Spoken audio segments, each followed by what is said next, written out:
குருவே சரணம். எல்லா வல்ல இறைவனையும் வேண்டி, பேராற்றல் கொன்ற இறைவன் எங்கும் நிறைந்திருக்கிறான் பரம்பொருளாக என்று கூறி அவனின் அருளோடு இந்த காணொளியை நான் தொடங்குகிறேன்.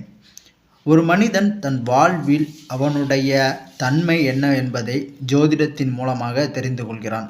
அப்படி பார்க்கும்போது ஜோதிடத்தின் வழியில் எண்கணித ஜோதிடம் என்றால் என்ன என்பது உங்களுக்கு தெரியுமா? எண்கணித ஜோதிடம் என்பது எதை பற்றி கூறுகிறது என்பது உங்களுக்கு தெரியுமா? ஒரு நபரின் வாழ்வில் பிறந்ததிலிருந்து இறக்கும் வரையில் எண்களின் தொடர்பு என்பது மிகவும் முக்கியத்துவம் வாய்ந்த ஒன்றாகவே இருக்கிறது. ஒரு மனிதன் பிறக்கும்போது பிறந்த தேதி குறிக்கப்படுகிறது, அவன் பிறந்த நேரம் குறிக்கப்படுகிறது. அப்படி பார்க்கும்போது எண்களுடைய தொடர்பு என்பது அவன் வாழ்வில் ரொம்பவும் முக்கியத்துவம் வாய்ந்த ஒன்றாக இருக்கிறது. சரி, எதை பற்றி இவ்வளவு நேரம் நான் கூறுகிறேன் என்று தெரியுமா? எண்கணித ஜோதிடத்தை பற்றி தான்.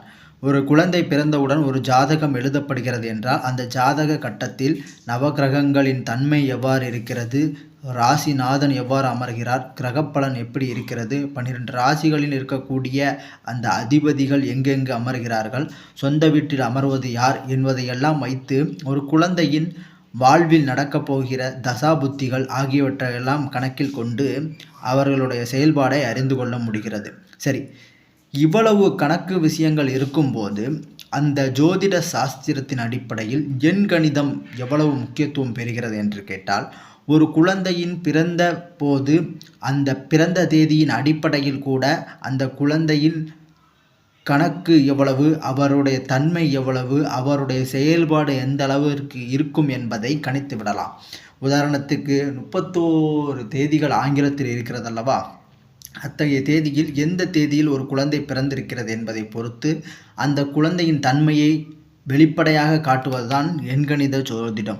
இந்த எண்கணித ஜோதிடத்தின் அடிப்படையில் பார்க்கும்போது ஒரு கட்டத்தை வைத்து எப்படி நாம் ஜாதகத்தின் அவர்களுடைய முழு பலன்களை எடுக்க முடிகிறதோ அதே போன்ற ஒரு பொது பலன்தான் அந்த எண்களில் பிறந்தவர்களை வைத்து எண்கணித ஜோதிடம் எடுக்கிறோம். இந்த எண்கணித ஜோதிடத்தில் இரு முறைகள் இருக்கிறது. ஒன்று, அவர்கள் பிறந்த தேதியின் அடிப்படையில் எண்கணித ஜோதிடம். இன்னொன்று, அவர்களின் பெயர்களை கூட்டி வரக்கூடிய நம்பரின் அடிப்படையில் எண்கணித ஜோதிடம்.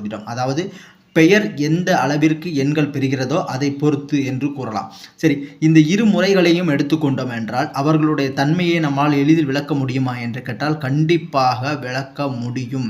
ஒரு எண்கணித ஜோதிடத்தின் அடிப்படையில் பார்க்கும்போது எண்கணிதங்கள் முழுமையாக தெரிந்து கொள்வதற்கான ஒரு வாய்ப்பு அமைப்பு என்பது ஜோதிட சாஸ்திரத்தில் இருக்கிறது.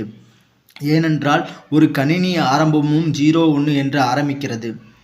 ஒரு ஏஞ்சல் நம்பர் என்று இன்று அனைவராலும் பார்க்கக்கூடிய அந்த லா ஆஃப் அட்ராக்ஷன், யூனிவர்ஸ் பற்றிய அனைத்து விதமான விழிப்புணர்வுகளையும் கொடுத்து கொண்டிருக்கிறார்கள். அப்படியெல்லாம் இருக்கும்போது நாம் எண்கணித ஜோதிடத்தை நாம் ஏன் கையில் எடுத்தோம் என்றால் அதன் மூலமாக எளிய முறையில் மக்களின் வாழ்வியலுக்கு தேவையான ஒரு தன்மையை அடைந்து கொள்ள முடியும். அந்த தன்மையை பெறுவதற்கான ஒரு வல்லமை அவர்களுக்கு இருக்குது என்பதை எண்கணித ஜோதிடத்தின் மூலமாக நாம் விளக்கப் போகிறோம். சரி, இந்த எண்கணித ஜோதிடத்தின் மூலமாக அவர்களுடைய பலன்களை பார்ப்பதற்கு நாம் எந்தெந்த முறையிலான ஒரு தன்மையை உருவாக்கியிருக்கிறோம் என்றால் நேரலைகள் மூலமாகவே நிறைய பேர்த்திற்கு நாம் எண்கணித சாஸ்திரத்தின் அடிப்படையில் பலன்களை கூறியிருக்கிறோம். அதன் பின்பு இனி தொடர்ந்து வீடியோக்கள் மூலமாகவும் அவர்களுடைய தன்மைகளை நாம் வெளிப்படுத்த போகிறோம். ஒவ்வொரு கிரகங்களின் தன்மைகளையும் அவர்களின் திசா புத்திகளையும் எவ்வாறு இருக்கும் இன்றைய நாள் என்பது போன்ற விளக்க உரைகளை நாம் தொடர்ந்து விளக்கம் கொடுக்க இருக்கிறோம். இனி வரும் காலங்களில் விளக்க வீடியோக்கள் நிறைய வருகிறது. அதன் மூலமாக எண்கணித சாஸ்திரத்தின் அடிப்படையில் எண்கணித ஜோதிடத்தின் மூலமாக ஒரு நபரின் தன்மையை அறிந்து கொள்வதற்கு தேவையான வல்லமை, ஆற்றல் என்பது அவர்களுக்கு கிடைப்பதற்கான ஒரு நிகழ்வை நாம் உருவாக்கி கொடுக்க போகிறோம். இதன் மூலம் அவர்களுடைய வாழ்வில் தேவையான அனைத்து இன்பங்களை பெறலாம், அவர்கள் வேண்டுகின்ற வேலையை பெறலாம், அவர்கள் விரும்புகின்ற வாழ்க்கை துணையை பெறலாம், அவர்களுக்கு எப்போது எல்லாம் கிடைக்கும், அதற்கு அவர்கள் என்ன செய்ய வேண்டும் என்பதை எல்லாம் சொல்லக்கூடிய எண்கணித சாஸ்திரத்தின் எண்கணித ஜோதிடத்தை பற்றி நாம் தொடர்ந்து வீடியோக்கள் மூலமாக மக்களுக்கு பகிர்ந்தளிக்கப் போகிறோம். அந்த சேவையின் மூலமாக அவர்களினுடைய வாழ்வில் அவர்கள் உன்னத நிலையை அடைவதற்கு தேவையான ஆற்றலை உருவாக்கப் போகிறோம். தொடர்ந்து அவர்களோடு பயணிப்போம். குருவே சரணம்.